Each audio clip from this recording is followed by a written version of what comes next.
Nam Mô A Di Đà Phật. Giữa dòng đời vô thường, có lẽ ai trong chúng ta cũng từng ít nhất một lần đối diện với tai nạn, khổ đau và mất mát. Có những lúc tưởng chừng như mọi thứ đang êm đẹp, thì bỗng chốc sóng gió ập tới, cuốn phăng mọi bình yên. Trong những khoảnh khắc đó, ta tự hỏi rằng liệu có cách nào để tránh khỏi tai họa không, để sống một đời bình an và thanh thản. Phật giáo dạy rằng bên cạnh việc tích phước, làm thiện, chúng ta còn cần gieo trồng âm đức, một loại công đức vô hình nhưng vô cùng mạnh mẽ, có thể bảo vệ ta, giúp ta hóa giải những tai ương, hiểm họa trong cuộc sống này. Âm đức theo nghĩa đen là công đức uẩn khuất, là những điều thiện lành mà ta làm trong âm thầm, không phô trương, không khoe khoang, không mong cầu báo đáp. Đó là những hành động xuất phát từ lòng từ bi, từ sự thương yêu, từ tâm chân thành, không màng đến danh lợi, không tính toán được mất. Âm đức giống như gốc rễ của cây, nằm sâu dưới lòng đất, không ai nhìn thấy, nhưng lại nuôi dưỡng cả thân cây, giúp cây lớn mạnh, đơm hoa và kết trái. Đó là những điều thiện lành mà ta làm khi không ai biết, không ai chứng kiến, nhưng lại mang lại quả lành cho ta và những người xung quanh. Âm đức là gốc rễ đời này, là ánh trăng khuya, là giọt sương mai, là lời yêu thương, là lòng từ bi, là những điều không cần ai hay biết. Khi ta làm điều thiện mà không cầu báo đáp, ta đang tạo ra một loại năng lượng tích cực, một tấm khiên bảo vệ ta khỏi tai ương và nghịch cảnh. Người có nhiều âm đức thường gặp may mắn, tránh được tai họa, vượt qua được nguy hiểm một cách kỳ diệu. Âm đức là một dạng năng lượng tinh khiết, không thể nhìn thấy bằng mắt thường, nhưng lại có sức mạnh bảo vệ chúng ta trước tai ương, nghịch cảnh và nguy hiểm trong cuộc sống. Người có âm đức giống như cây cổ thụ giữa giông bão, không dễ dàng bị quật ngã, không dễ dàng bị đánh bại bởi sóng gió của cuộc đời. Người có âm đức giống như một chiếc đèn sáng giữa đêm tối, phát ra từ trường bình an, xua tan bóng tối của khổ đau và nghiệp chướng. Âm đức là tấm khiên vô hình, bảo vệ ta khỏi những tai nạn, hiểm nguy, những điều xui rủi bất ngờ. Giống như ánh sáng của Đức Phật, âm đức giúp ta vượt qua mọi khó khăn, giữ tâm luôn thanh tịnh giữa biển đời sóng gió này. Âm đức không chỉ là sự bảo vệ vô hình cho chúng ta, mà còn là những hạt giống nhân lành, âm thầm gieo vào lòng chúng sinh, lan tỏa sự bình an, từ bi và trí tuệ khắp mọi nơi. Khi ta làm một việc thiện mà không mong cầu báo đáp, khi ta giúp đỡ người khác mà không đòi hỏi đền ơn, ta đang gieo trồng âm đức. Đó có thể là những việc nhỏ bé như nhặt một chiếc đinh trên đường, nhường ghế cho một người già, mỉm cười với một người xa lạ, hay lớn lao hơn như cứu người gặp nạn, bố thí và cúng dường. Những việc làm ấy, dù nhỏ hay lớn, dù ai biết hay không biết, đều là những hạt giống nhân lành đang âm thầm nảy mầm trong lòng chúng sinh. Chúng giống như những giọt nước nhỏ, từng chút thấm vào đất khô cằn, khiến lòng người trở nên mềm mại, khiến cuộc đời trở nên tươi đẹp, khiến cả thế giới này trở nên từ bi hơn. Khi ta làm việc thiện mà không mong cầu báo đáp, lòng ta trở nên trong sáng, thanh tịnh, không còn vướng bận bởi tham, sân, si. Người gieo trồng âm đức thường được yêu thương, kính trọng, được người khác sẵn lòng giúp đỡ khi gặp khó khăn.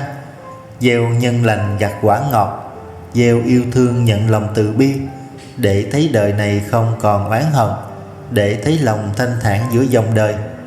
Tha thứ là cách ta giải thoát cho chính mình và người khác khỏi những ràng buộc của oán hận, của sân si. Khi ta tha thứ, ta đang gieo hạt giống từ bi vào lòng từ bi, đang xây dựng một thế giới không còn khổ đau, không còn chia cắt. Tha thứ là ánh sáng của lòng từ bi, là giọt nước cam lộ giữa sa mạc khô cằn, để thấy đời này không còn hận thù, để thấy lòng thanh thản giữa biển khơi. Có những lúc ta bị hiểu lầm, bị xúc phạm, bị chà đạp, nhưng ta vẫn nhẫn nhịn, vẫn giữ lòng từ bi, không trả đũa, không oán hận. Đó là lúc ta gieo trồng âm đức, đang tạo ra một sức mạnh vô hình, giúp ta vượt qua mọi khó khăn và thử thách. Khi ta chăm sóc mẹ cha, khi ta báo hiếu với tổ tiên, khi ta yêu thương gia đình mà không mong cầu đền đáp, ta đang tạo ra một dòng chảy âm đức, một nguồn năng lượng yêu thương lan tỏa khắp gia đình và dòng tộc.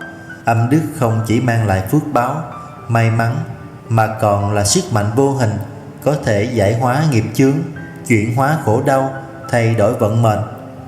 Phật dạy rằng mỗi tai họa, mỗi khó khăn ta gặp phải đều là duyên nghiệp từ kiếp trước. Khi ta tích lũy âm đức, ta đang gột rửa những nghiệp xấu ấy, chuyển hóa chúng thành thiện lành. Âm đức như nước thanh tẩy, rửa sạch mọi bụi trần, hóa giải mọi đau khổ, mang lại cho bình an và tâm hồn. Mỗi khi ta làm điều thiện, ta đang rửa sạch những nghiệp xấu, đang thanh tẩy tâm hồn mình, đang hóa giải những lỗi lầm từ quá khứ. Giống như nước làm sạch bụi bẩn, âm đức là dòng nước mát gột rửa mọi nghiệp chướng và mọi khổ đau.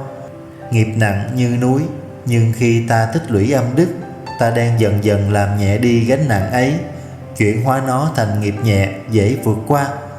Âm đức giống như dòng nước chảy mãi, làm mòn những hòn đá cứng, làm mềm đi những khổ đau và oán hận.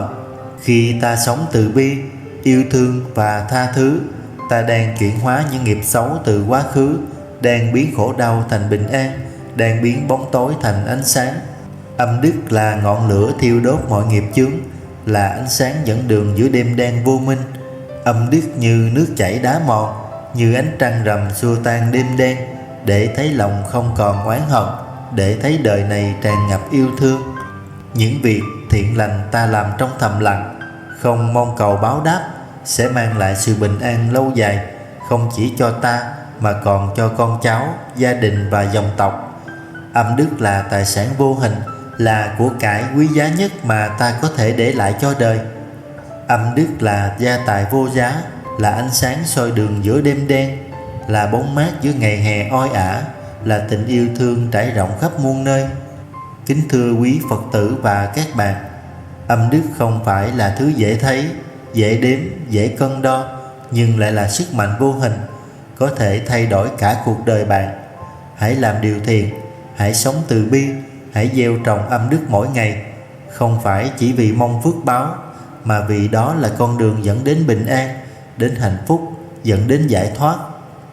Hãy nhớ rằng mỗi việc thiện ta làm, dù nhỏ bé đến đâu, cũng sẽ trở thành ánh sáng dẫn đường cho ta vượt qua bóng tối của cuộc đời, trở thành chiếc phao cứu sinh khi ta lạc lối giữa biển khổ. Xin chân thành cảm ơn quý Phật tử và các bạn đã lắng nghe. Nếu thấy bài giảng này mang lại chút bình yên, chút ánh sáng cho tâm hồn, xin hãy chia sẻ để những người khác cùng được lắng nghe, được an ủi và được vững tâm trên con đường này. Nam Mô A Di Đà Phật.